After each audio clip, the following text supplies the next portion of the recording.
The second I slip on my safety gear, the world beyond my workshop fades away.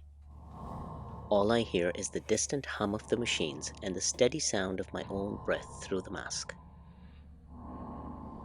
Suddenly, time slows down, and my thoughts become razor sharp, like I'm tapping into some hidden level of understanding about everything.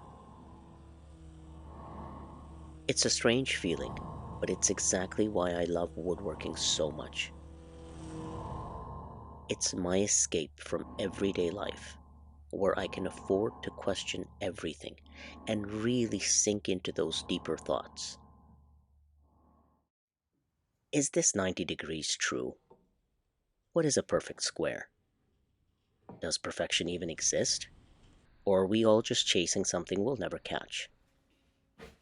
I think perfection is something we chase, something we measure, something we convince ourselves is real.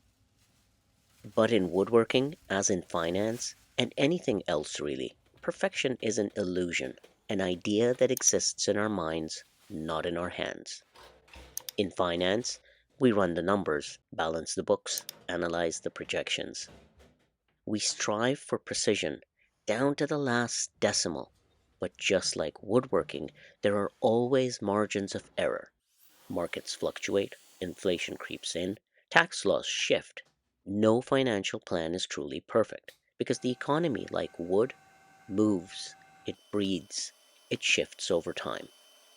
Just like these boards of white oak, each with its own unique grain, its own tiny imperfections. I square them, plane them, glue them together, but is this tabletop truly flat?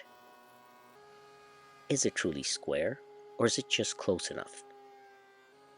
For more on this and for more of my existential rambling, please subscribe and stay tuned.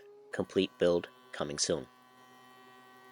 And I would love to hear your thoughts, so feel free to leave me a comment. I'm just a small YouTube creator sharing my builds purely out of a passion for woodworking, not for profit.